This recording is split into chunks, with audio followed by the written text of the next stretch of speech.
tawaf susah. Nah, untuk sa'i maka nanti saya punya program gitu. Itu kalau sa'i itu macam-macam orang yang baca sa'i itu. Ada yang takbir terus, ada yang sholawat terus, ada yang tasbih gaya Ustadz Arifin Ilham. Subhanallah walhamdulillah, ramai itu orang Indonesia aja yang gitu. Maka saya bercita-cita untuk makdis dengan bacaan yang didengar dunia dan terkenal di dunia tapi belum dipraktikkan orang lain. Kita memulai yaitu as'aluka ya man huwallahu alladzi la ilaha illa huwar rahman. Gimana kalau gitu? Ya, makanya tadi disetel biar Bapak dan Ibu hafal itu. Jadi nanti waktu sa'i udah kita rame itu. Pasti orang lain, orang asing akan ikut. Karena irama itu adalah irama internasional. Dan sekaligus saya mengajarkan kepada santri juga di sini, kepada para ustadz di Makdis, yuk kita kita viralkan irama yang ini untuk supaya jangan sampai kalah oleh bacaan Asmaul Husna yang tajwidnya hancur. Niatnya insya Allah tidak hancur, tapi tajwidnya hancur. Ya Rahman, ya Allah, ya Rahim, ya itu ya Allah, ya Rahman, ya Allah. Itu ya Basit, ya Makan. Yang panjang dibaca pendek, yang pendek dibaca panjang. Itu kan yang memasyarakat kan, terutama di Majelis Taklim ibu-ibu kan. Pasti di sini juga ada yang hafal itu. Coba ada yang hafal enggak? Itu yang saya sering dengar. Bahkan sempat saya ngisi pengajian Majelis Taklim gabungan ibu-ibu. Pakai Asmaul Husna yang tadi, bahkan lebih lagi bervariasi dan lebih lagi hancur tajwidnya.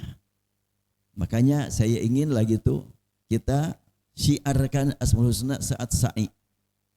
Jadi dengan masing-masing sambil melihat tulisannya di handphone, sambil mendengar dan dengan semangat. Nah, kan ada yang pelan, ada yang semangat. War-Rahmanur Rahimul Malikul Qudusus Salamul Mu'minul Muhaiminul Azizul Jabbar Al-Mutakabirul Khaliqul Bari'ul, dan selanjutnya. Itu semangat itu ya. Beda dengan yang ya Rahman, ya Rahim, ya itu mah enaknya lagi tidur. Ya, baik. Insya Allah kita nanti akan berjuang untuk memanfaatkan usia kita dengan ruku dan sujud di tempat rukunya Rasulullah, sujudnya Rasulullah, di tempat rukunya para nabi, para rasul sejak zaman Adam. Itu sejak zaman Adam ya. Ibadah di Mekah itu sejak zaman Adam. Ketika Nabi Adam dijelaskan dalam Al-Quran diusir dari tempat semula, ihbitu wa qulna ihbitu ba'dukum li ba'din adu, pergi kalian, turun dari sini. Berjauhanlah Adam dengan istrinya, dan ketika Adam terpisah dari istrinya merasakan kesepian, ya Allah, aku mohon Engkau berikan kepadaku teman untuk beribadah padamu. Harus bagaimana? Maka Allah menyediakan Ka'bah. Dan Adam tawaf di Ka'bah bersama malaikat. Itu sejak zaman Nabi Adam. Jadi Nabi Adam tawaf Ka'bah bersama malaikat. Sampailah waktu yang ditentukan, Allah izinkan bertemu lagi Adam dengan sang istri.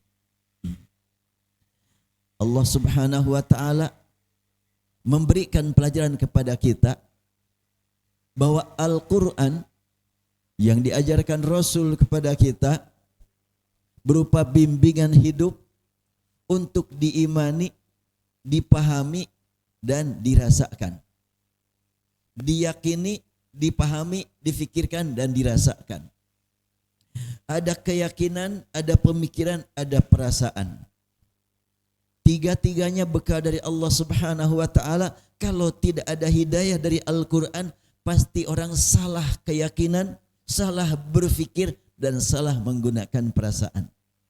Al-Quran hudan linnas, petunjuk bagi manusia. Yang ditunjukkan oleh Al-Quran tiga-tiganya. Bagaimana cara berkeyakinan yang benar yang disebut dengan al-iman. Bagaimana cara berpikir yang benar yang dipraktikkan dalam kehidupan berupa komunikasi dengan Allah melalui salat, komunikasi dengan sesama manusia melalui zakat, melalui infak, dan sebetulnya pada bulan haji lebih lengkap. Lengkap tiga-tiganya. Keyakinannya, pemikirannya, dan perasaannya. Makanya apabila kita menemukan jamaah yang lain, yang mungkin secara pemikiran kita, pemahaman kita salah nih dia ibadahnya. Apa yang harus kita lakukan melihat orang yang salah? Yakin. Dia datang dari negeri yang jauh dengan mengeluarkan dana, berkorban, jauh dari keluarga. Dia ingin dapat ampunan rahmat dari Allah. Doakan dia semoga dapat ampunan. Intinya kan gitu, ibadah kita ingin dapat ampunan rahmat dari Allah. Ya tapi bagaimana dibiarkan apa? Biarkan saja salah, kalau mampu memperbaiki, perbaiki. Dia nggak tahu orang mana, pakai ngomongnya juga pakai bahasa apa, ya udah doakan saja. Itulah komunikasi qalbu kita dengan Allah, dengan sesama manusia. Jadi digunakan perasaan ada, duh ini salah, kasihan nih. Pemikiran, saya nggak ngerti juga gimana cara memperbaikinya. Sudah keimanan yang kita jadikan sebagai modal utama. Komunikasi dengan Allah Subhanahu wa ta'ala. Antara sama kita, nanti itu akan ditemukan lah. Cuma mudah-mudahan tidak ada yang berat. Antara sama ibu, antara sama bapak, dihadapkan kepada masalah. Kadang-kadang masalah kecil jadi besar. Di dalam satu kamar ada satu orang yang tidak senang pakai AC. Yang lain senang pakai AC. Itu kadang-kadang jadi masalah itu. Harus bagaimana menghadapi kesulitan, komunikasikan. Yang tidak senang pakai AC, ya Allah, aku ingin menjaga komunikasi yang sesama. Aku mohon engkau berikan kepadaku nikmat ber-AC. Udah, biar Allah yang menyelesaikan masalah. Boleh jadi awal mulanya saya enggak senang, sekarang menjadi enak, bisa berat, bisa seperti itu. Termasuk makanan. Makanan kayak begini. Mana nih bosan ini lagi, ini lagi. Ya Allah, aku makan ingin ibadah padamu. Berikan kepadaku nikmat makanan ini. Insya Allah akan nikmat. Bahkan boleh jadi nanti bapak dan ibu sebelum berangkat diketahui berapa berat badannya. Nanti pulang ditimbang lagi. Saya secara umum gitu, pulang haji itu tambah berat badan saya itu. Ya karena saya tidak berpikir ini enak apa enggak. Saya makan ibadah. Ingin melaksanakan ibadah, ya terus aja enak terus. Kan ada makanan enak, ada enak makannya. Iya, tidak selalu makanan enak dinikmati. Dan tidak selalu orang yang menikmati enak makan, makanannya enak. Bolak-balik itu, ya memang begitulah realitanya. Saya masih selalu mengingatkan diri saya, pengalaman waktu kecil, saya hidup sama nenek, karena ibu saya kan meninggal waktu saya masih bayi. Di bawah usia 2 tahun, saya ditinggal wafat oleh ibu. Saya hidup bersama nenek dan bersama kakek. Ketika kakek nenek saya mau bikin surau, masih kecil, nebang pohon kelapa untuk jadi tiangnya, dan tukang gergaji, kan tukang gergajinya dari di manual di bawah begini terus, dari bawah di atas begini. Itu kan olahraga luar biasa itu. Nanti kalau susah-susah olahraga gitu aja lah olahraga tukang gergaji. Setengah jam aja pasti berkeringat itu. Nah, saya perhatikan tukang gergaji jam 7 sudah keringetan. Wah, luar biasa. Nenek saya menyediakan makanan buat 2 orang. Khusus nasinya agak dikurangi airnya biar kuatkah itu. 1 liter berdua. Pas sudah siap, dibakul, Mang, sarapan heula. Si emang duaan turun, enggak seberapa makanannya, nasi, teri bakar, sambal goang, ya udah gitu aja.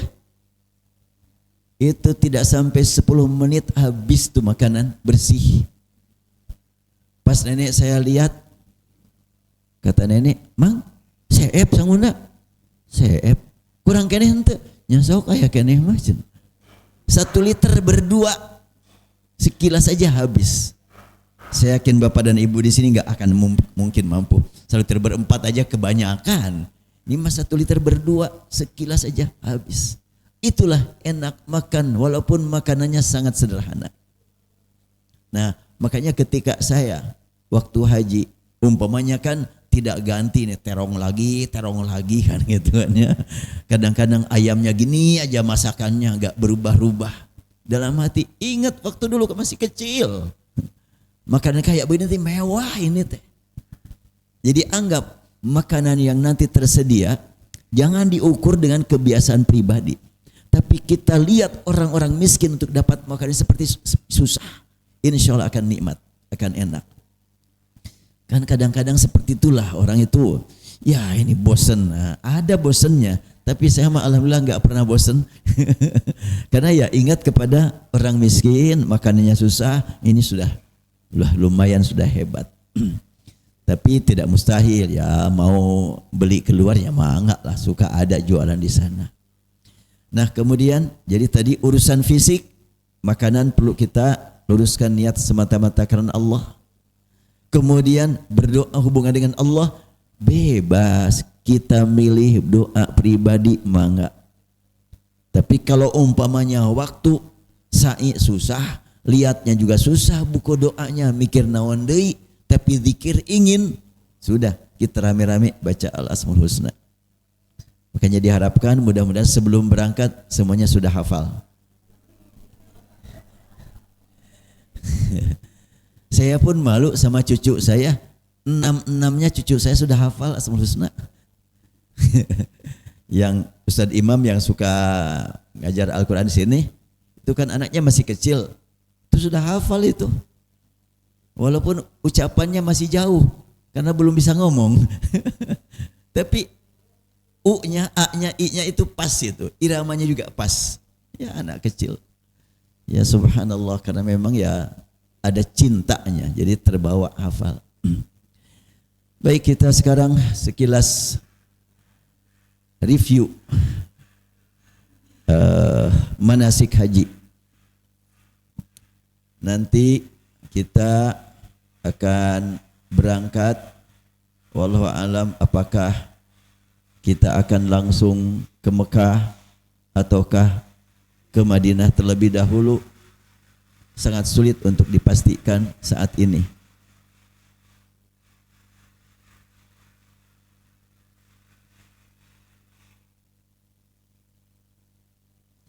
Ya kalau pemainnya kita lihat kalender, ya, nanti itu bulan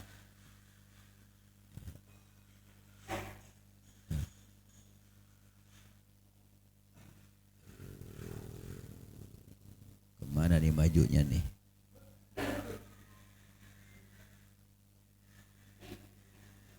Januari, Februari, Maret, April. Ini bulan Dzulqa'dah, ya.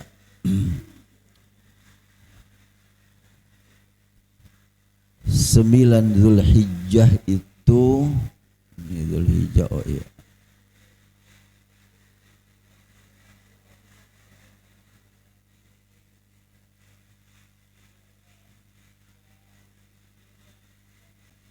Ada mana liburnya nih?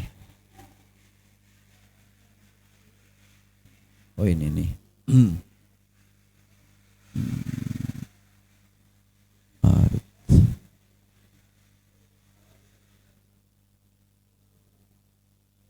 Ya.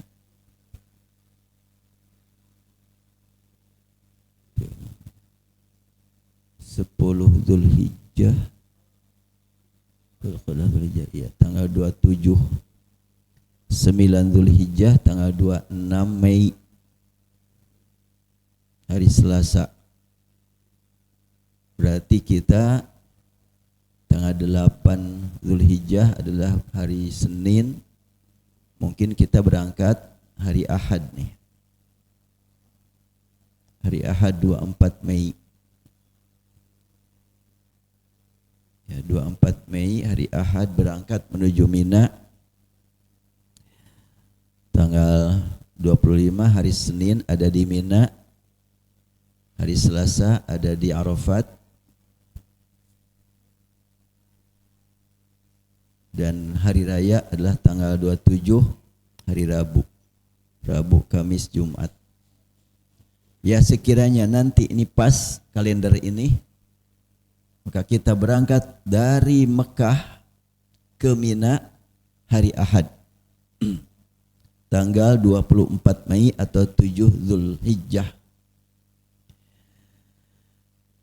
Berangkat dari Mekah ke Mina belum niat ihram. Ini mereview ya, karena sudah disampaikan. Cuma barangkali ada yang lupa. Yang lupa itu normal. Yang ingat itu abnormal. Ya, betul-betul luar biasa kan gitu ya. Nah, hari Ahad berangkat dari Mekah menuju Mina. Dan di Mina hari Senin kita akan niat ihram untuk haji. Untuk umrohnya sudah gak usah diulang lagi nih, sudah pada hafal semuanya. Di Mina hari Senin kita akan berniat ihram untuk haji dengan ungkapan labbaik Allahumma hajjan. Bagi yang haji kedua kali atau ketiga kali mau menghajikan orang lain silahkan. Labbaik Allahumma hajjan an, pakai an. Ya, termasuk saya nanti akan menghajikan orang lain. Tapi saya tidak tahu siapa yang akan dihajikan tahun ini. Saya nunggu dari Umi aja nanti. Karena ya Umi kan ada yang sudah pesan ke Umi untuk dihajikan oleh Umi, tapi Umi kan enggak berangkat. Enggak sekarang ini. Sebab ya kalaupun dipaksakan berangkat, jalurnya sudah sulit saat ini. Maklum kan sekarang sistem baru ya. Sistem baru dengan Kemenhaj. Mulanya gitu, Umi akan mengambil porsi sertifikasi 151, saya akan mengambil jatah saya, tapi sebetulnya bukan asli. Tapi ada yang tidak jadi tahun lalu, kemudian dibelokkan ke saya. Tapi ternyata enggak bisa tahun ini. Yang begitu enggak bisa. Wallahu alam ke depan. Sehingga ya Umi enggak berangkat sekarang. Wallahu alam. Rencananya kalau ya haji kita itu kloter di akhir, sehingga umpamanya kita datang akhir Dzulqa'dah, maka di Mekah selesai haji masih panjang, selesai ibadat haji nanti Umi umroh ke sana. Gitu aja, mendampingi ibu-ibu setelah haji. Rencananya begitu. Kemarin pun begitu. Kalau yang jadi berangkat itu Ustadz Iman dan kloternya terakhir, saya rencana dengan Umi nanti selesai haji, yuk kita umroh ke sana gitu. Tapi ternyata ya yang dijadwalkan adalah saya. Mudah-mudahan usia nyampe. Paling nanti yang berangkat ke sana belakangan. Setelahnya selesai kita rangkaian haji, sudah pulang dari wukuf, dari Muzdalifah, dari Mina, tanggal 13 Zulhijjah kan kita meninggalkan Mina. Nah, tanggal 13 Zulhijjah yaitu di sini adalah tanggal 30 Mei, itu sudah pada pulang dari Mina ke Mekah. Nah, mungkin nanti awal Mei, awal Juni awal Juni ya Umi ke sana gitu. Biar mendampingi ibu-ibu. Buat apa sih ibu-ibu didampingi? Banyak lah. Iya kan. Kan hiburan ibu-ibu banyak tuh.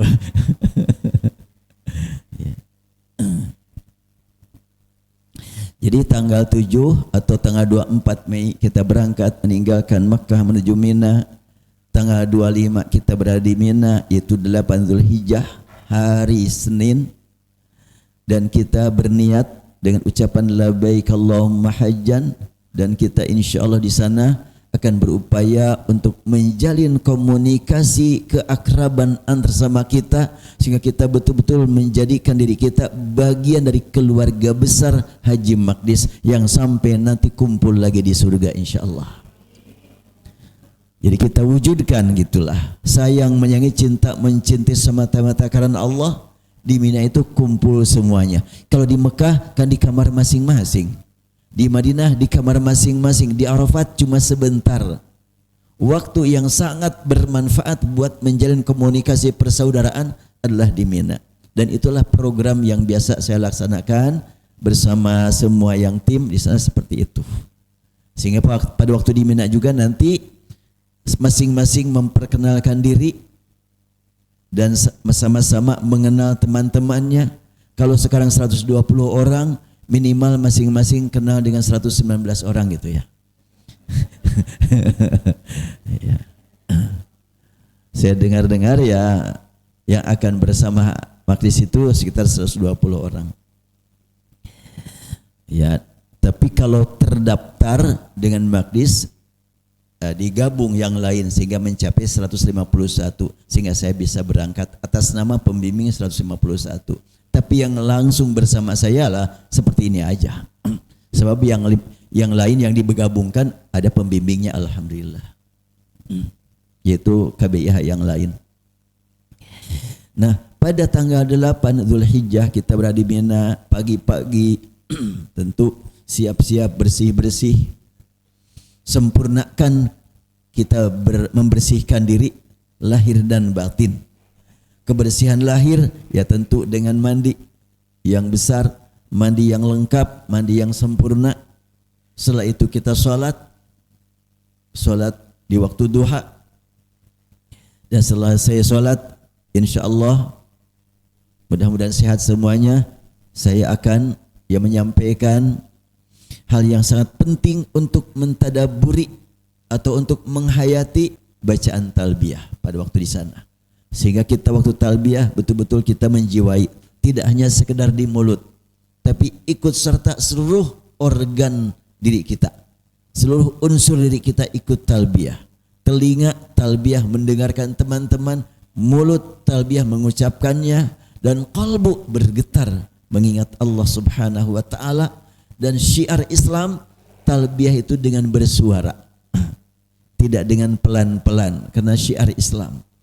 Dan ini adalah sangat mengingatkan satu sama lain. Makanya talbiyah itu alangkah baiknya dengan semangat merubah diri, semangat meningkatkan amal soleh. Maka talbiyah yang dicontohkan oleh para ulama di sana semangat, bukan bernyanyi. Salah gitu yang bernyanyi, gak usah nyalahin, biasa-biasa aja kita mah. Ada gitu yang nyanyi, ada. Labbaik Allahumma labbaik, labbaik la syarik. Itu mah nyanyi. Kadang-kadang yang pendek dibaca panjang karena terbawa oleh irama. Tapi yang lebih tepat bersemangat, labbaik Allahumma labbaik, labbaik la syarika lak labbaik. Itu semangat. Baik. Tanggal 8 malam 9 kita bermalam di Mina. Ini program. Kita mohon kepada Allah kemudahan. Dan kita sama sekali tidak tahu, jangankan sampai tanggal 9 Zulhijjah. Apa yang terjadi besok saja kita tidak tahu. Oleh karena itu maka niat ingin melaksanakan contoh Rasulullah tercatat di hadapan Allah. Tercapai ataupun tidak tercapai, yang jelas tidak akan sia-sia kalau sudah niat kuat dan persiapan sejak awal dioptimalkan. Itu yang paling utama buat kita. Kenapa saya mengatakan demikian? Karena waktu haji kemarin pernah saya sampaikan, ada yang di luar dugaan. Program kita bahkan sudah saya sampaikan kepada para jamaah, nanti pulang dari Arafat kita akan berada di hotel bintang, miliaran bintang. Saya akan sampaikan kan begitunya. Yaitu di Muzdalifah. Ternyata nggak sempet turun di Muzdalifah. Itu di luar jangkauan itu. Sebab kloter di mana Maqdis berada meninggalkan Arafat jam setengah 12 malam. Dan mabit itu yang penting tengah malam ada di sana. Itu kesepakatan para ulama, tidak meninggalkan Muzdalifah sebelum tengah malam. Kalau saya tengah malam sejak di Mekah, sejak di Arafat. Jadi Muzdalifah ketika kita lewati sudah melewati tengah malam. Dan pimpinan syarikah orang Arab mengatakan jamaah ini tidak bisa turun di Muzdalifah karena sudah padat. Langsung saja ke Mina. Jamaah ramai, nggak bisa begitu dong katanya. Kita mau mabit di Muzdalifah. Tapi jamaah nunggu saya. Ustaz gimana tuh? Kata orang syarikah, kita nggak bisa turun di Mina karena sudah padat. Siap, saya bilang gitu. Kenapa kok siap? Al-Quran menyuruh kita untuk zikir di Muzdalifah, bukan turun. Bukan tidur.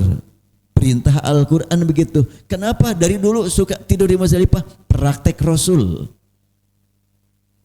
Kalau praktek Rasul tidak bisa tercapai, yang penting perintah Allah jangan ditinggal. Apa perintah Allah?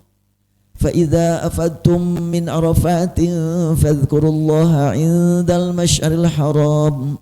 Bila selesai wukuf di Arafat, berzikirlah di Masyar. Perintahnya berzikir. Itu yang paling penting buat kita. Jadi kalaupun tidak turun, zikir masih bisa dilakukan. Karena semua kendaraan dari Arafat menuju Mina lewat Muzdalifah semuanya. Jadi ketika di Muzdalifah tetap berzikir. Itu salah satu hal yang patut saya ingatkan diri kita dan kita semuanya, bahwa program tetap kita bicarakan dan kita mohon kepada Allah tercatat bahwa kita memang siap mengikuti apa yang dicontohkan Rasulullah SAW sepenuhnya. Dan kondisi hanya Allah yang maha tahu seperti apa yang akan kita lalui nanti. Itu satu kloter yang di mana saya berada, Maqdis berada, enggak ada yang turun di Muzdalifah. Ada yang turun beberapa kelompok dan berangkatnya di Muzdalifah ke Mina jalan kaki. Ya kalau buat yang muda-muda jalan kaki mungkin nyaman-nyaman saja. Tapi kalau bersifat rombongan ya enggak bisa. Saya sebagai pemimpin rombongan tentunya harus memperhatikan semua pihak. Bagi yang saya mau turun aja di sini, mangga silahkan.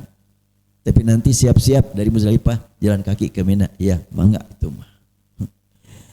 Baik, kita lanjutkan.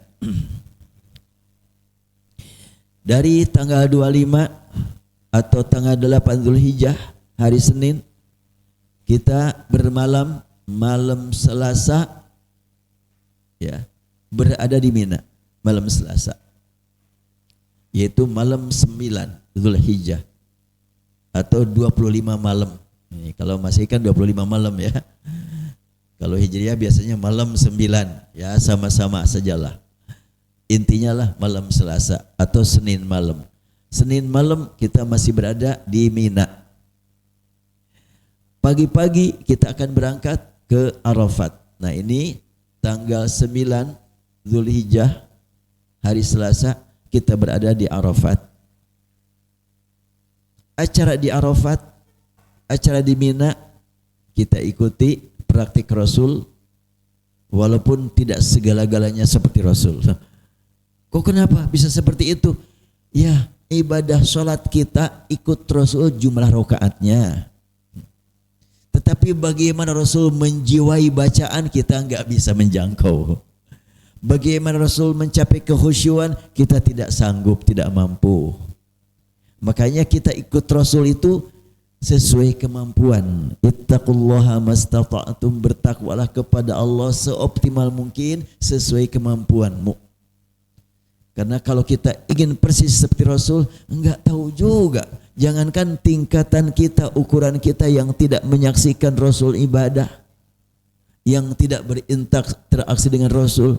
Sebahagian sahabat yang ikut ibadah dengan Rasul, sholat bermakmum kepada Rasul. Sekali waktu sahabat sholat di masjid, Sholat sunnah, selesai sholat menuju Rasul, Assalamualaikum ya Rasulullah. Rasul menjawab waalaikumsalam. Irji' fasalli fa innaka lam tusalli. Selesai Rasul menjawab salam sahabat tersebut, Rasul bersabda, balik lagi kamu ke tempat tadi, lakukan sholat, kamu kan belum sholat. Orang yang dikatakan belum sholat baru selesai sholat ukuran dia, tapi ukuran Rasul belum sholat. Itu tingkat sahabat ya. Bagaimana tingkatan kita? Makanya janganlah sampai merasa aku sudah benar sholatku. Iya, menurut ilmu aku. Menurut ilmu yang lain belum tentu, apalagi di hadapan Allah. Makanya ketika selesai sholat selalu dianjurkan untuk istighfar, mohon ampun dan mohon maaf. Ada istighfar, waghfir lana, ada wa'fu anna. Al-Quran membimbing kita untuk mohon maaf kepada Allah dan mohon ampun. Wa'fu anna waghfir lana warhamna. Apa bedanya maaf dengan maghfirah? Ada bedanya maaf dengan ampunan. Apa bedanya? Kalau kita melaksanakan ibadah, ini jelas-jelas perintah Allah, tapi belum mampu sebagaimana mestinya, ya Allah maafkan aku. Apabila kita dilarang ini, dilarang itu, dilanggar juga, ya Allah ampuni aku. Jelas ya perbedaannya ya. Maaf tidak mampu melaksanakan yang sebagaimana mestinya. Ampuni aku karena aku berdosa. Makanya dalam Al-Quran ada kalimat wa'fu anna waghfir lana warhamna. Dan bulan Ramadan biasa diisi oleh Rasulullah doa mohon maaf. Allahumma innaka afuun tuhibbul afwa fa'fu anni. Kenapa? Bukan Allahumma innaka ghafurun ighfirli. Ya Allah kau maha pengampun, ampuni aku. Tapi Rasul lebih sering mengatakan Allahumma innaka afuun tuhibbul fa'fu anni. Ya Allah kau maha pemaaf, maafkan aku. Karena Ramadan itu secara umum orang meningkatkan amal ibadah dan menjauhi maksiat. Tapi hati-hati. Ketika kita sudah beribadah bulan Ramadan, jangan memandang saya sudah pasti calon ahli surga, sudah ibadah kok. Dari mana tahu ibadah kita benar? Makanya wa'fu anni, maafkan aku belum mampu ibadah dengan sempurna. Baik, ini tanggal 9 kita berada di Arafat untuk wukuf. Dan wukuf acaranya adalah sholat duhur, asar, setelahnya khutbah wukuf. Yang khutbah gak usah semuanya, satu orang saja nanti. Ya jamaah mendengarkan khutbah. Jadi saya nanti menyampaikan khutbah atau mungkin yang lain, kita lihat kondisi. Setelahnya khutbah, lalu azan, lalu iqamah, lalu sholat duhur 2 rakaat. Selesai sholat duhur 2 rakaat, kemudian iqamah lagi, qad qamatis shalah, lanjutkan dengan sholat asar 2 rakaat. Selesai sholat asar 2 rakaat, berdoa, berzikir sesuai kondisi masing-masing.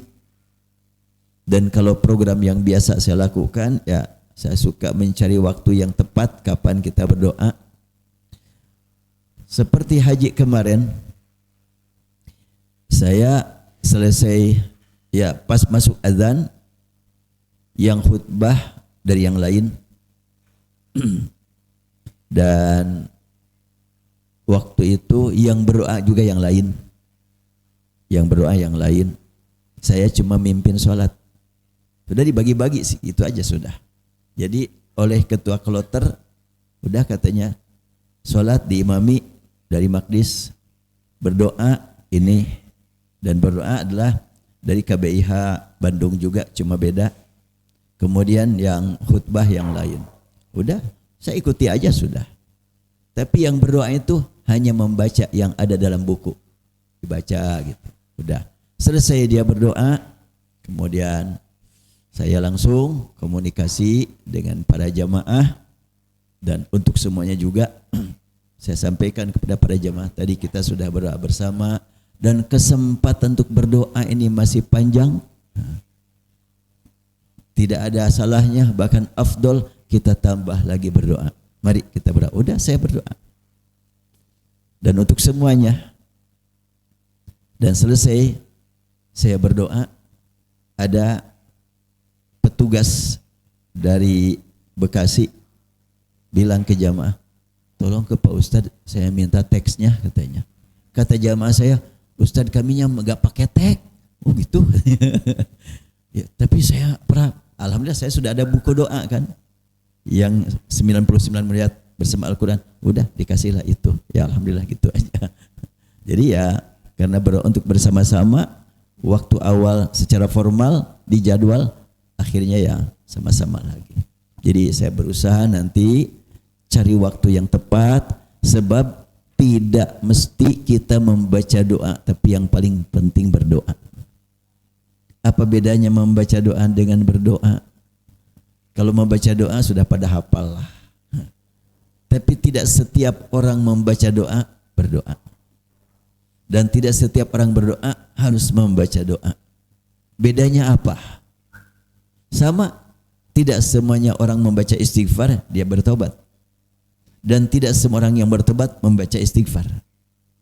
Ada orang yang habis sholat, dia membaca masa lalu, banyak sekali kesalahan, dosa, ngeri sekali kalau tidak dapat ampunan, mulai menetes air mata. Itu sedang bertaubat itu. Tapi tidak terdengar apa-apa dia.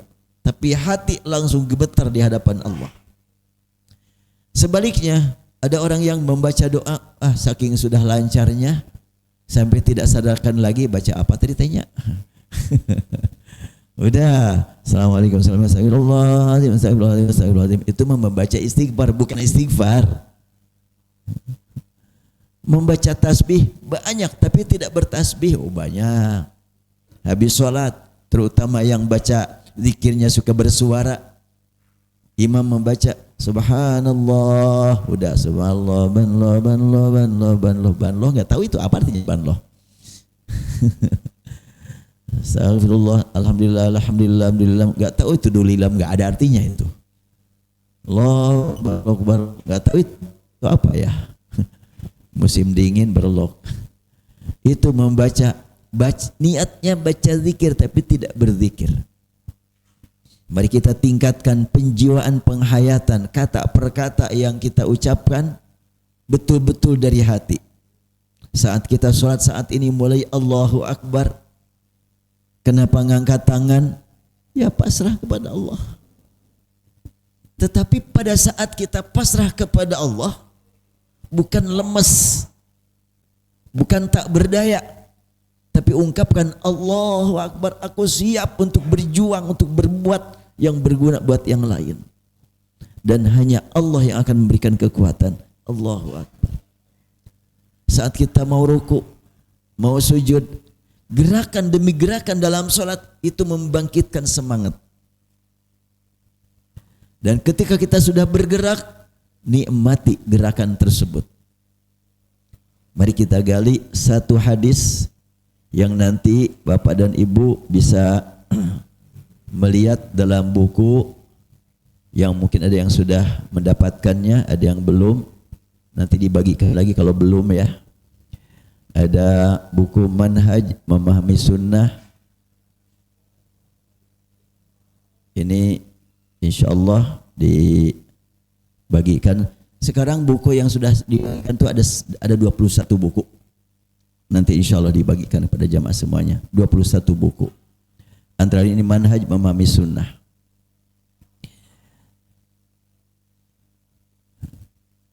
Manhaj Memahami Sunnah ada, bukan yang ini yang harus saya bahas. Lupa. Yaitu Munajat sesuai sunnah. Nah silahkan nanti oleh Bapak dan Ibu dilihat. Ada yang mungkin perlu dihafal, silahkan dihafal.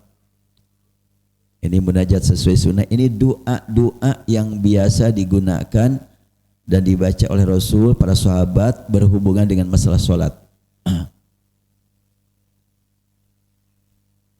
Kenapa ini gangguan nih? Di dalam buku ini harus ada gangguan. gangguan nih.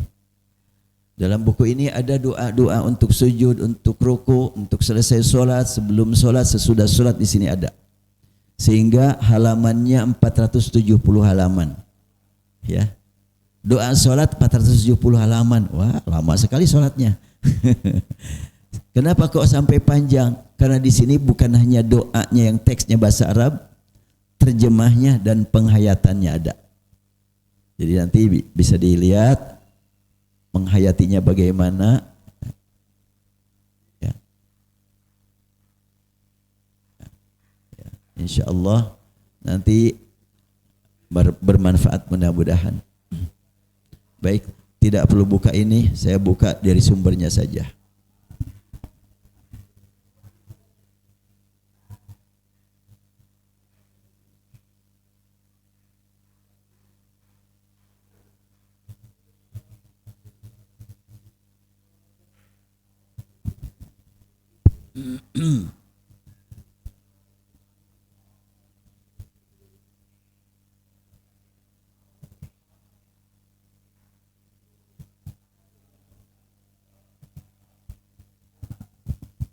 Oh, nggak ada di sini.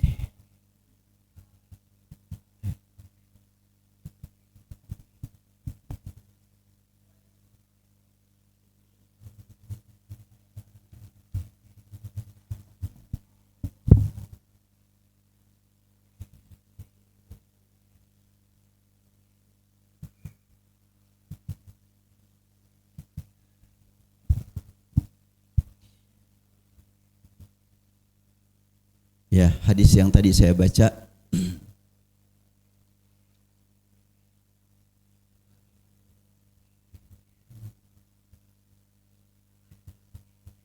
tidak kelihatan hurufnya ya. Saya perjelas dengan tulisan besar.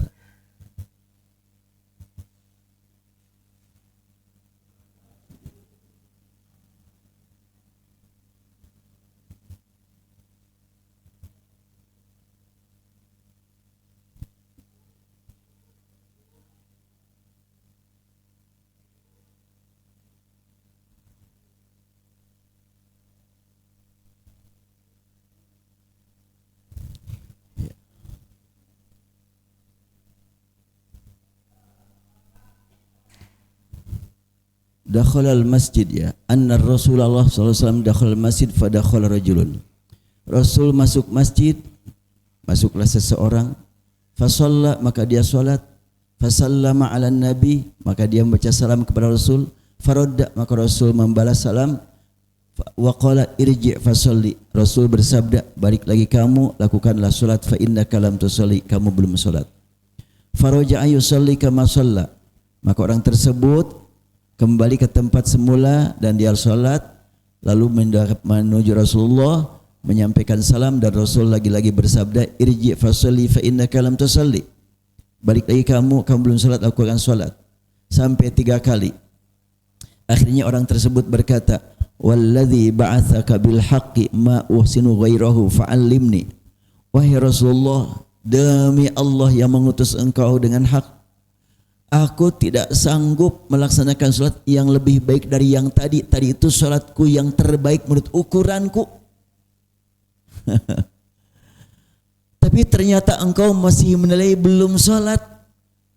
Fa'alimni, ajari aku salat yang benar itu bagaimana ya Rasulullah. Tingkat sahabat sudah 3 kali salat masih dinyatakan belum salat.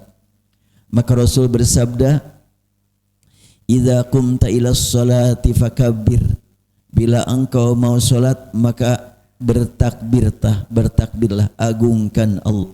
Idza qumta ila shalah. Ini saya harus menjelaskan dulu nih. Karena ini mah enggak bisa dihapus nih.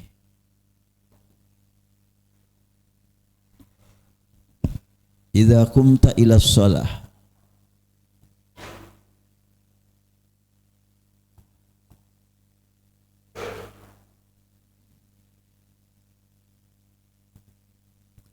Speedonya kecil biar tulisannya gede. Kelihatan enggak?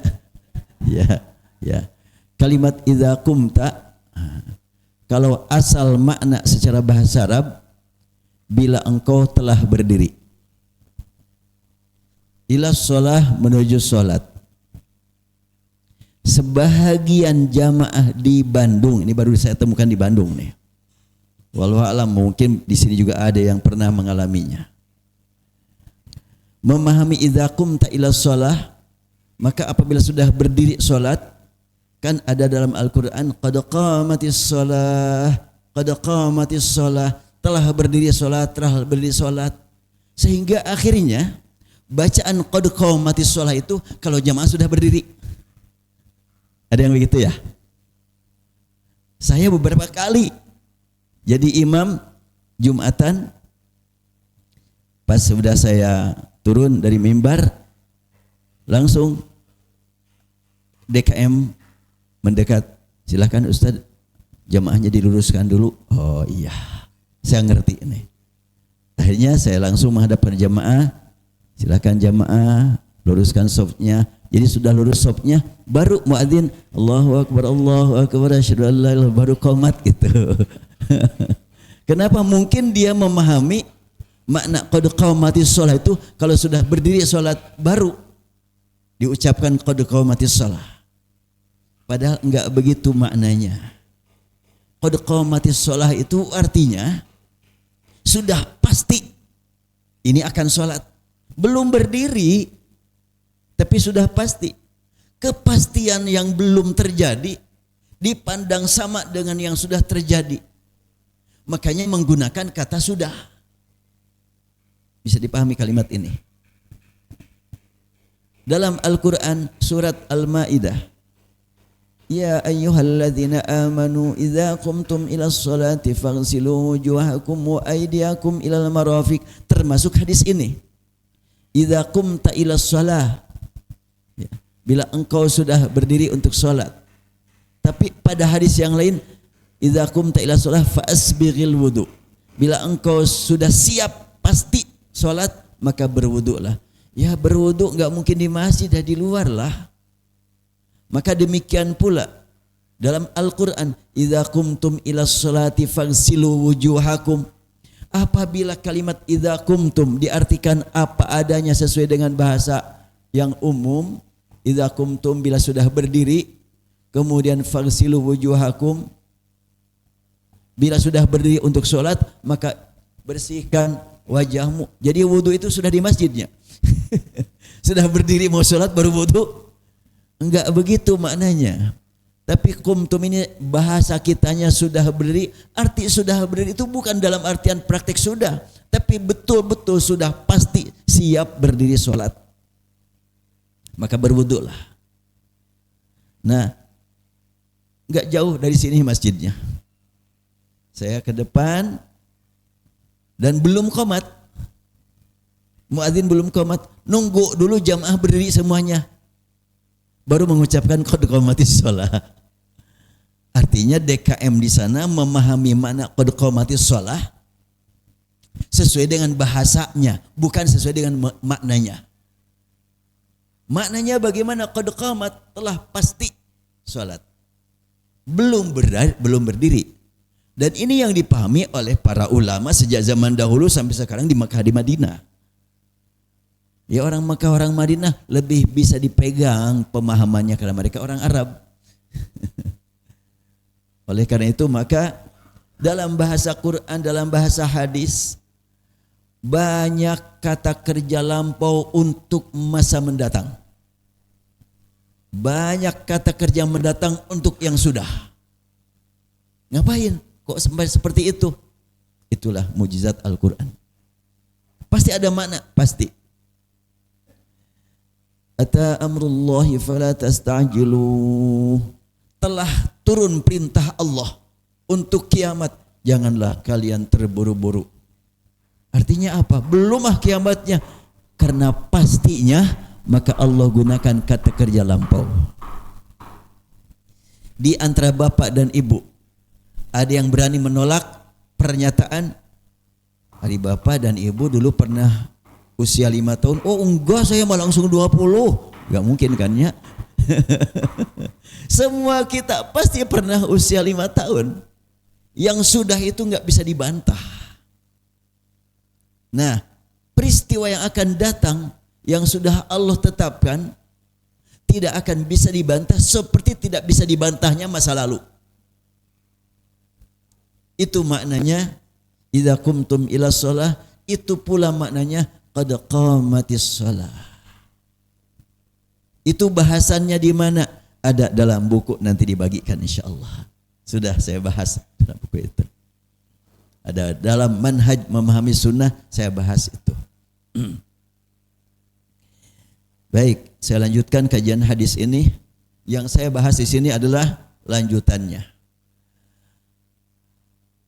Idza qumta ila sholati fakabbir, apabila engkau telah berdiri untuk salat maka agungkan Allah. Tsumma qra' ma tayassara ma'aka minal Qur'an, lalu bacalah yang mudah bersamamu dari Al-Qur'an. Tsumma qra', dan bacalah ma tayassara, apa yang mudah, ma'aka bersamamu, minal Qur'an, dari Al-Qur'an.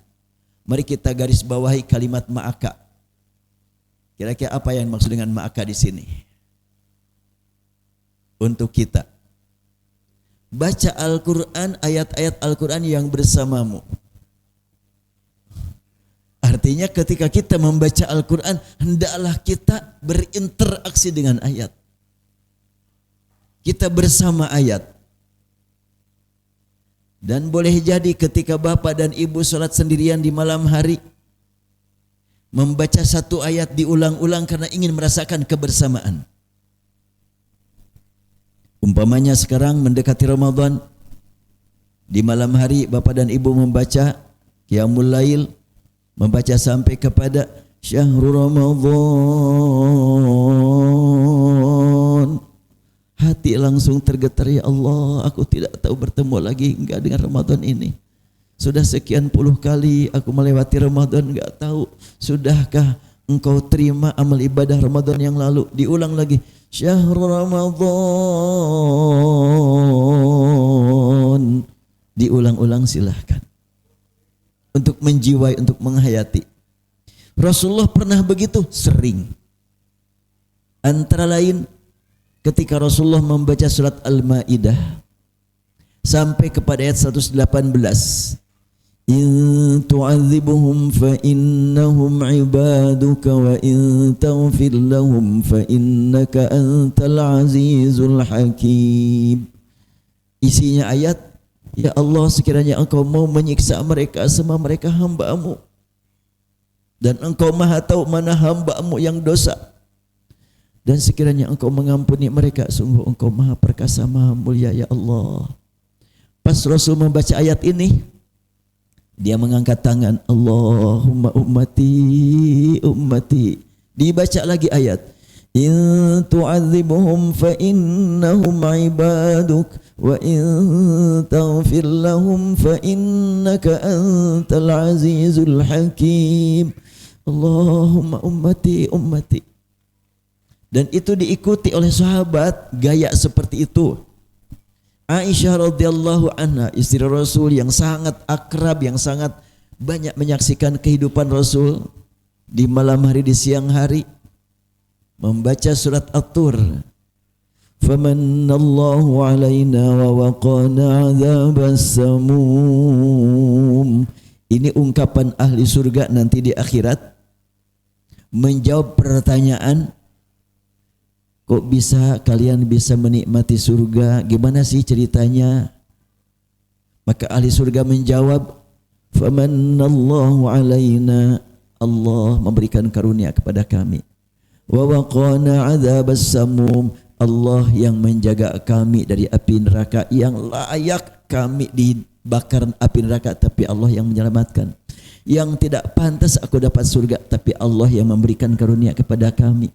Saat Aisyah membaca ayat ini, beliau langsung menghadap kepada Allah, Mamunna alaina wa qina adzabas samum. Ya Allah, curahkan karunia-Mu kepada kami dan selamatkan kami dari api neraka. Setelah dibaca lagi ayat, famannallahu alaina wa waqana adzabas samum. Famannallahu alaina wa waqana adzabas samum. Allah mamunna alaina wa qina adzabas samum. Diulang-ulang, silahkan. Tapi tentu saat membaca Al-Quran sendirian. Kalau jadi imam boleh sekiranya makmumnya ngerti. Tapi kalau makmumnya teu ngarti gimana? Ngeus atuh kata makmum. Ari pohok mah kan bisa begitu tuh. Prabu kan lupa tapi memang ingin menghayati, ingin menjiwai. Tentu tergantung kondisi. Kalau jadi imam harus memperhatikan kondisi makmum. Baik, kita lanjutkan. Jadi kalimat tsumma qra' ma tayassara ma'aka minal Qur'an. Lalu baca apa yang termudah bersamamu. Kalimat ma'aka bersamamu minal Qur'an. Dan zaman Rasulullah sallallahu alaihi wasallam membaca Al-Qur'an kalangan para sahabat hanya berlandaskan hafalan. Zaman Rasul belum ada mushaf yang dibuka halaman sekian, belum ada. Zaman sahabat pun belum ada. Dan itu dikumpulkan zaman Abu Bakar tapi belum rapi serapi sekarang. Baru dikumpulkan, dirapihkannya belakangan setelahnya sahabat tidak ada. Zaman Abul Aswad Ad-Du'ali, zaman Khalil bin Ahmad Al-Farahidi. Itu adalah dirapihkan, ada. Semakin kesini semakin rapi. Sekarang semua Al-Quran asal sudah kita biasa baca, tayassaro semuanya buat sekarang. Mudah semuanya untuk sekedar membaca. Yang penting bagi kita meningkatkan bagaimana menjiwai ayat demi ayat. Makanya kalau sekarang masih di rumahnya, bapak-bapak umpamanya mau atau ibu-ibu mau qiyamul lail Ramadan, tapi dah tiba heula ge salat tahajud teh, salat tarawih teh eta keneh we dibaca teh At-Takasur sampai An-Nas ya gitu. Saya mah ingin sekarang mah satu malam satu juz gitu, gimana caranya? Dah teu apal. Sekarang mah gampang. Tidak apal, baca di depan. Dengan seperti ini. Nih gak ada baterainya nih.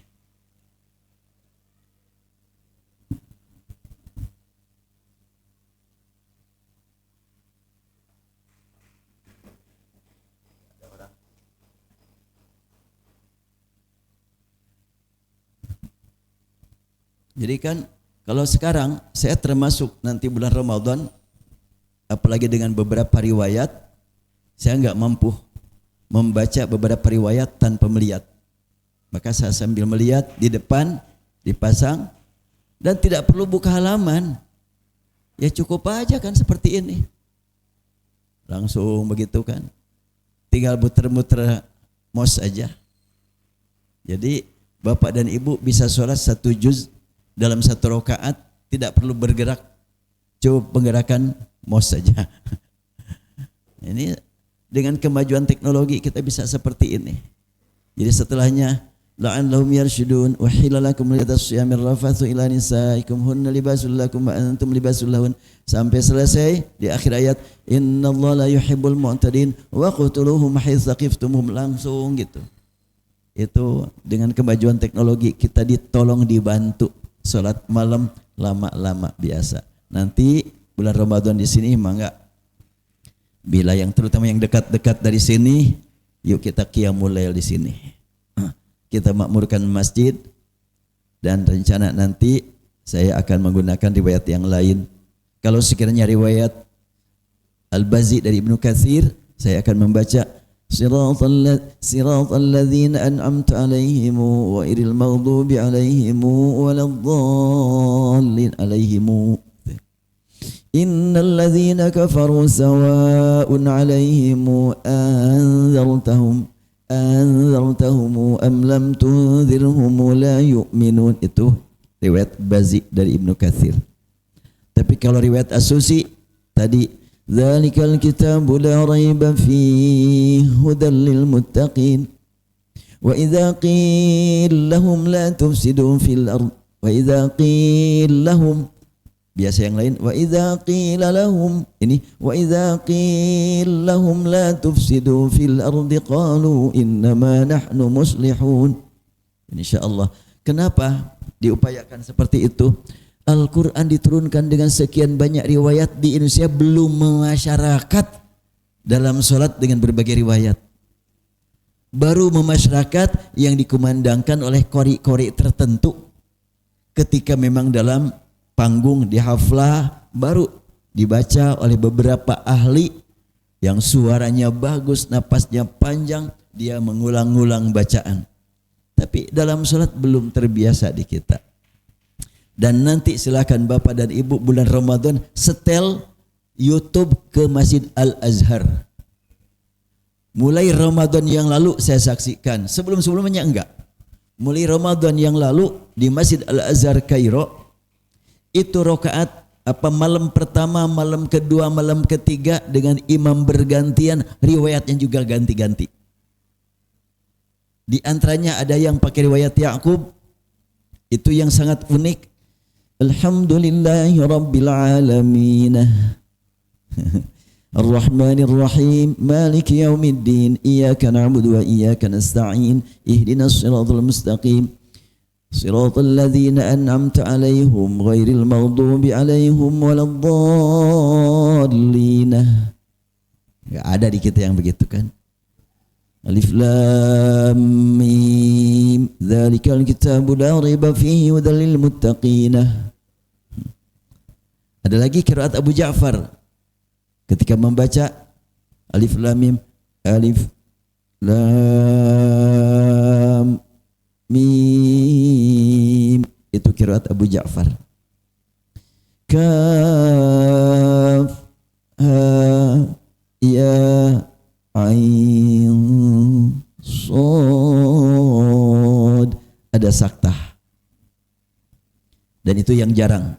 Di Indonesia belum terdengar yang begitu, bacaan begitu tuh. Ilmunya ada dan di Maqdis sudah diajarkan. Para santri di sini sudah terbiasa. Nanti bagi Bapak dan Ibu kalau sekiranya mau hari Jumat subuh di sini sudah terbiasa membaca surat Al-Kahfi dengan riwayat Warash. Surat Al-Kahfi. Ya. Satu tamatan surat Al-Kahfi dengan riwayat Warash. Seperti apa yang riwayat Warash? Yang kayak tadi. Faman kana minkum maridan aw ala safarin fa'iddatum min ayyamin ukhar. Dan ada taklil huda wadduha wal laili idza saja ma wadda'aka rabbuka wa ma qala wa lal akhiratu khairul laka minal ula. Ya. Minal ula, bukan le, bukan. Jadi ada la, ada le, ada le. Itu dari Rasul, dari Jibril, dari Allah semuanya. Tolong dikasih baterai nih. Kalau ada. Ya, insyaallah. Baik, udah jam berapa nih? Oh. Barangkali ada yang mau ditanyakan udah. Saya kadang-kadang lupa kalau sudah ngomong tidak memberi kesempatan bertanya gitu. Ya baik, karena sekarang sudah sekian kali pertemuan, sudah pematangan, ya, hanya mengulang sedikit. Mangga dipersilakan kalau ada yang mau ditanyakan. Jazakumullah khairan.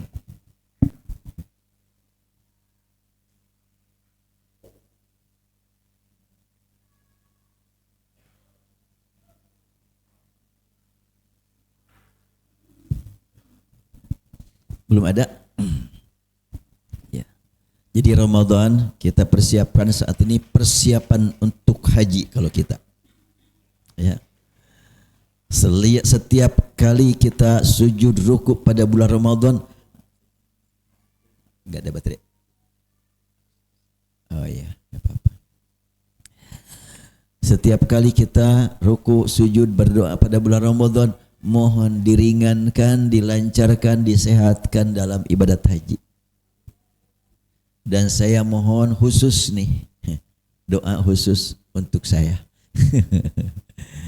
Ya, setiap kali Bapak dan Ibu berdoa, ya Allah, aku mohon padamu untuk diriku dan Saiful Islam gitunya. Aduh, didoakan oleh semuanya, insya Allah dikabulkan lah semuanya. Di dunia dapat menikmati rukuk sujud di tanah suci Mekah, dan di akhirat bisa bertemu dengan Rasul dengan engkau ya Allah. Duh nikmat. Kita bertemu dengan rumah Allah di bumi, berharap bertemu dengan Allah di akhirat. Kita bertemu dengan tempat Rasul di muka bumi, kita berharap bertemu dengan Rasulullah dalam surga. Itu tingkatkan kerinduan kita, ingin bertemu dengan Allah, bertemu dengan Rasul, bertemu dengan semua hamba-hamba pilihan Allah yang dicintai Allah. Dan Allah sudah menyatakan demikian. فَمَنْ كَانَ يَرْجُو لِقَاءَ رَبِّهِ فَلْيَعْمَلْ عَمَلًا صَالِحًا وَلَا يُشْرِكْ بِعِبَادَةِ رَبِّهِ أَحَدًا. Siapa yang ingin bertemu dengan Rabb-Nya, perbanyak amal soleh dan yakin hanya kepada Allah. Jangan sampai dikotori, dinodai dengan keyakinan yang menyimpang.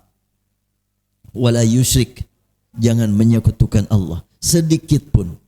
Itu jelas ayat berkata demikian. Selama kita memang hanya kepada Allah, pastilah Allah akan mengabulkan permohonan kita. Oh, saya mah banyak dosa, banyak kesalahan. Yakin Allah Maha Kuasa menyiksa kamu dan Allah Maha Kuasa mengampuni kamu. Dan kalau Allah mengukur amal kita hanya dengan amal kita saja, enggak ada seorang pun yang layak masuk surga. Tapi kita akan berharap kepada Allah memasukkan kita dalam surga dengan rahmat-Nya. Itu saja. Ada seorang hamba berdoa menghadap kepada Allah. Ya Allah, aku tahu dosaku banyak dan Engkau kuasa menyiksa aku sekarang juga. Tapi aku yakin ampunan-Mu lebih banyak daripada dosaku. Maka aku hanya mengandalkan ampunan-Mu yang jauh lebih banyak daripada amalku. Sebanyak bagaimanapun dosaku, ampunan-Mu lebih luas. Gak ada apa-apanya di hadapan Engkau. Kalau Engkau mau mengampuni dosaku, tidak akan terpengaruh oleh perbuatan dosaku ketika Engkau mau mengampuni aku. Makanya aku tetap memohon ampun padamu. Allah akan membalas dengan kalimat, selama engkau meyakini aku Maha Pengampun dan engkau minta ampun, ku ampuni. Kan ada hadis Rasul yang menegaskan demikian, cuma redaksinya saya lupa. Seorang hamba bertaubat, menangis kepada Allah, ingin ampunan. Allah mengampuninya. Esok harinya, siang hari, dia terbawa arus dosa lagi. Di malam hari, ya Allah, kemarin malam aku mohon ampun padamu. Di siang hari aku dosa lagi. Aku yakin Engkau Maha Pengampun, ampuni dosa aku ya Allah. Allah memberikan ampunan. Esok harinya dia dosa lagi. Ya Allah, udah berkali-kali aku mohon ampun padamu dan dosa lagi. Mohon ampun padamu dan dosa lagi. Kini aku tetap mohon ampun padamu karena aku yakin Engkau Maha Pengampun. Maka Allah tegaskan, selama engkau mohon ampun padaku dan engkau yakin aku Maha Pengampun, aku ampuni dosamu. Lanjutkan selanjutnya seperti itu. Artinya apa? Setiap kali bersalah, jangan putus asa, bertaubat. Salah, bertaubat lagi. Enggak ada alasan untuk berkata, saya memalu, rek mohon ampun ke Allah, dosa dei. Sudah kalau gitu mohon ampun kepada Allah dalam keadaan malu. Insya Allah akan lebih disiapkan ampunan oleh Allah Subhanahu wa ta'ala. Dan tanpa ampunan dari Allah, semuanya kita terancam dengan siksa. Semuanya kita. Makanya berkali-kali Al-Quran mengatakan perintah untuk bertaubat, karena tidak ada seorang pun yang tidak punya dosa. Baik, ya, jadi dipersilakan kalau ada yang mau bertanya, barangkali sudah. Ya, mangga. Ada mic-nya. Tolong nih dari panitia. Pada kemana nih panitia nih?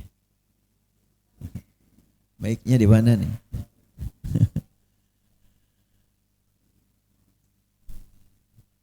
Pada.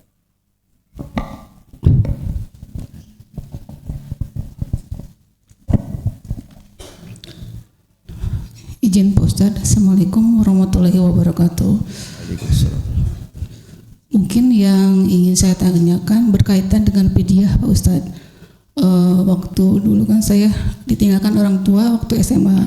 Apakah masih boleh kita bayar fidyah? Karena waktu orang tua meninggal, waktu meninggal itu kan sakit. Jadi saya nggak tahu apakah dia berpuasa atau tidak. Apakah kita masih boleh membayar fidyah pada orang tua yang sudah meninggal? Yang kedua yaitu terkait dengan kurban. Apakah kita bisa berkurban untuk orang tua yang sudah meninggal? Terima kasih Pak Ustadz. Ya, ini sangat penting dibahas ya. Al-Quran menegaskan, wa 'alal ladzina yutiqunahu fidyatun, bagi yang tidak sanggup mengqadha hendaklah membayar fidyah. Bagi yang tidak sanggup mengqadha.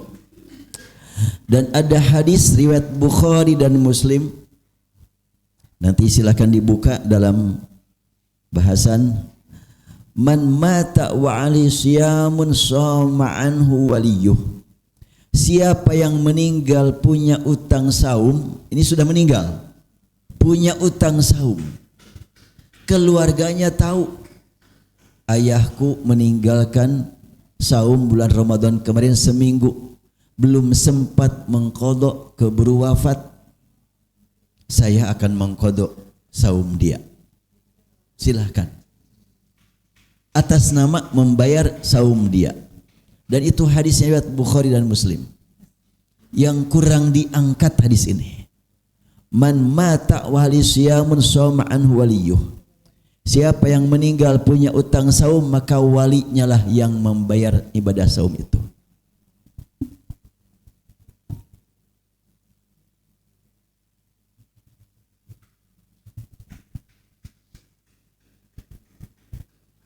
Nih hadisnya jelas, riwayat Bukhari dan Muslim. Man mata wa siyamun shoma anhu waliyuh, ini riwayat Bukhari, riwayat Muslim juga sama, man mata wa siyamun shoma anhu waliyuh. Siapa yang meninggal punya utang saum, maka dibayar ibadah saumnya oleh walinya. Bisa kalau ibu tadi yang bertanya, orang tua saya dulu tertinggal ibadah saumnya, sekarang saya akan saum bulan Sya'ban ini, niat mengqadha saum dia. Fidyah itu bagi yang tidak mampu mengqadha. Secara umum itu. Seperti apa fidyah yang tidak mampu, bagi yang tidak mampu mengqadha? Ya, orangnya masih hidup dan sakit dan tidak mampu mengqadha, maka dengan fidyah. Kalau sudah meninggal dan ada keluarga yang mampu mengqadha, diqadhalah oleh orang yang masih hidup. Wah, Islam enggak ada pindah pahala. Hadis tidak bicara pahala. Ini sering suka dikonfrontir ya. Enggak ada amal pindah dalam Al-Quran. Tidak ada pembahasan tentang pindah amal, pindah pahala, enggak. Tapi kalau bayar utang, kan siapapun yang membayar utang seseorang kepada sesama itu sudah terbiasa kan? Bila orang tua kita punya utang dan anaknya yang membayar, yang dapat pahala siapa? Yang membayar. Buat orang tua apa maknanya? Ringan, tidak tanggung jawab tentang utang. Demikian pula masalah ibadah saum, masalah haji, masalah kurban. Nah, tadi nyambung dengan pertanyaan tentang kurban.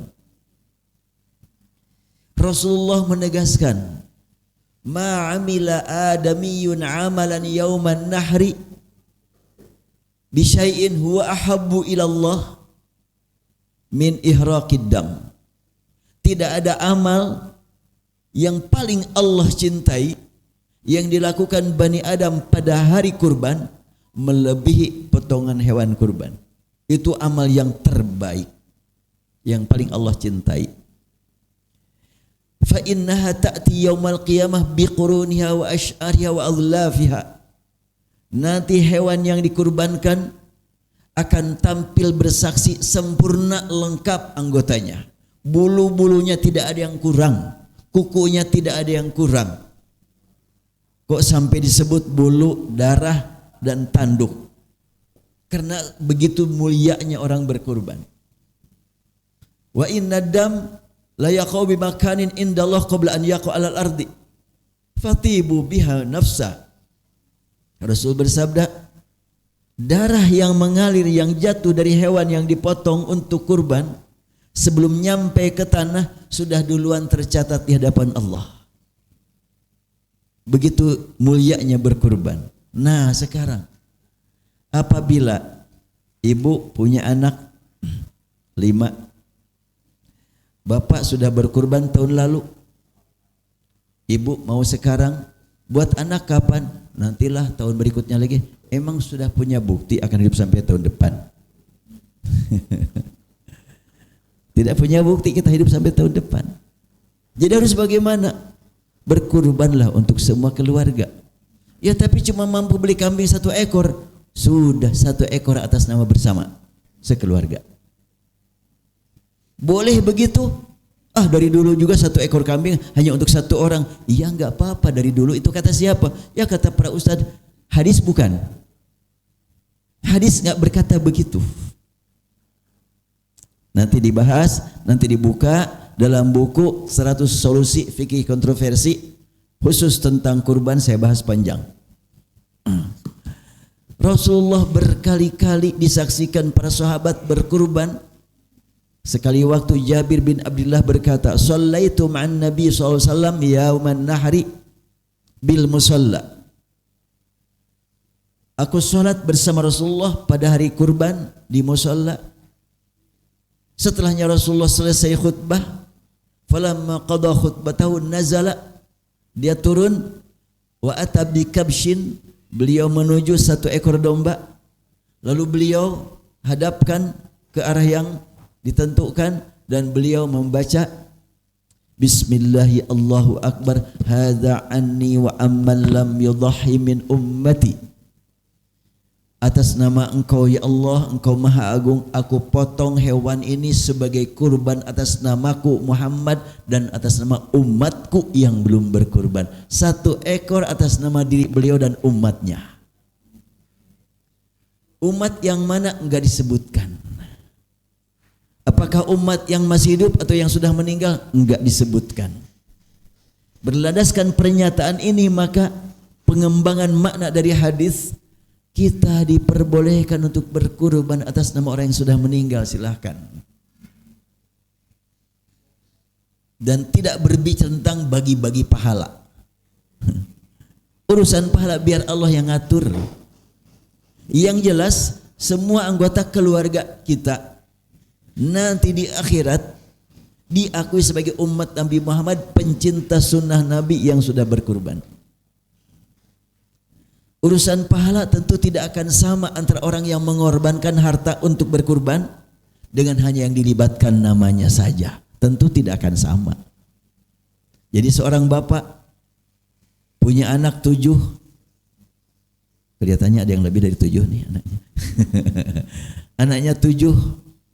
Saya mampu berkurban cuma 1 ekor domba nih.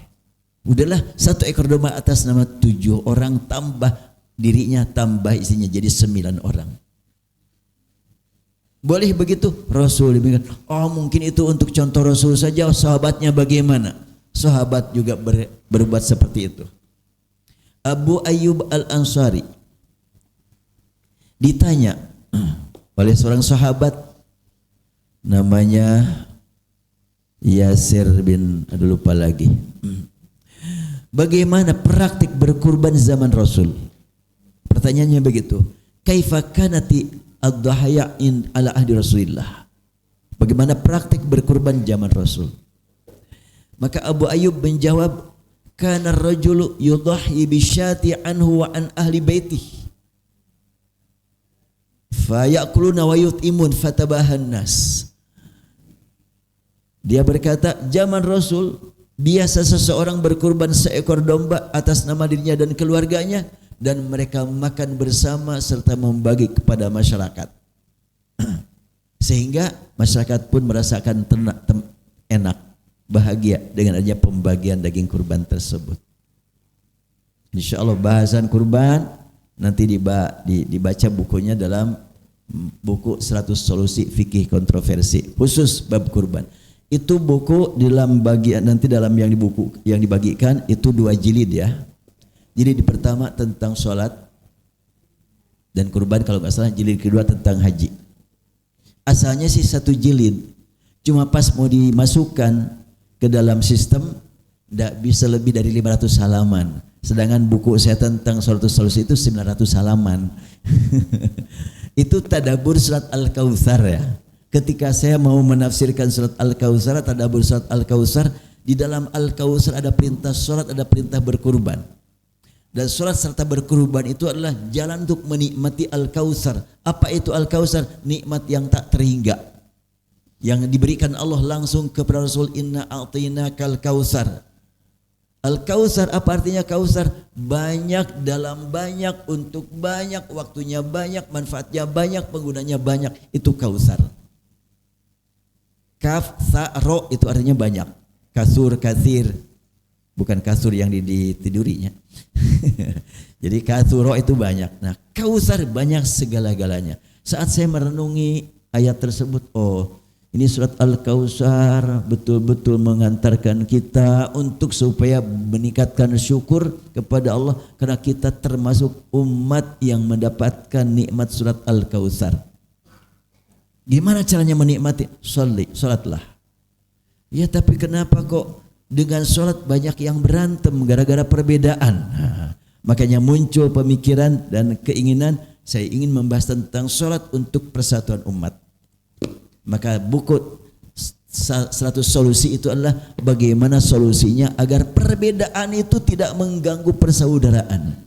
Tapi perbedaan yang ada justru memotivasi kita untuk meningkatkan persaudaraan. Sebab perbedaan itulah jalan untuk bersatu. Hari Kamis yang lalu saya kedatangan tamu 5 orang. Pertanyaan demi pertanyaan, memang itu biasa sering dengar. Ustaz, bagaimana supaya umat Islam ini bersatu? Pertanyaannya dari jamaah tersebut. Saya bilang, umat Islam umat paling bersatu. Kok begitu ya? Iya, saya bilang, mana ada umat yang lain yang berkumpul sampai jutaan, berdesakan, kesenggol, keinjak tapi tidak marah kecuali umat Islam saat tawaf. Kan saat tawaf kan berdesakan, ada kejepit, ada kesenggol. Gak ada ketika yang senggol, siapa nih yang nyenggol aku nih, di mana itu orangnya? Gak ada itu. Terutama nanti waktu di Mina melempar jumroh, ada batu kena wajah, siapa nih yang melempar nih? Sembarangan? Enggak, pas kena, astagfirullahaladzim. Oh, luar biasa. Coba kalau itu dipraktikkan dalam kehidupan kita sehari-hari. Setiap ada yang menyakitkan kita, istighfar langsung kita itu. Mohon ampun buat kita dan mohon ampun buat orang yang tadi. Itu indah sekali umat Islam itu. Pertanyaan berikutnya dari tamu tadi, bagaimana supaya kita itu bisa bersatu, kata dia. Tidak hanya di sana. Saya bilang siap-siap menghadapi perbedaan. Caranya bagaimana? Di samping sekian banyak perbedaan antara kita agar bisa bersatu, lihat persamaannya. Sederhana aja kan? Kita akan bersatu kalau siap berbeda. Caranya bagaimana bersatunya? Lihat yang samanya. Salatnya berapa waktu dia? 5 waktu. Oh, sama dengan kita. Qurannya sama dengan kita. Berarti bisa bersatu itu. Perbedaannya ada. Dan perbedaan sejak zaman Rasul sudah ada. Abu Bakar dengan Umar itu banyak perbedaan. Dua-duanya orang dekat dengan Rasul. Ada orang yang berkata, pokoknya perbedaan itu gara-gara ada yang salah itu. Kalau benar semuanya enggak akan berbeda. Enggak bisa. Abu Bakar dengan Umar benar dua-duanya, tapi kok bisa berbeda? Makanya kita kadang-kadang ya kurang memahami saja itu. Jadi biasa-biasa saja. Ya baik, jadi tadi terkait dengan kurban, Abu Ayyub Al-Ansari menyatakan biasa zaman Rasul satu orang menyembelih seekor domba untuk dirinya, keluarganya dan yang lain-lainnya. Rasul atas nama dirinya dan umatnya. Jadi kalau pertanyaan ibu, bagaimana kalau sekarang saya berkurban atas nama diri saya sekeluarga termasuk ayah dan ibu yang sudah wafat? Bagus. Ya.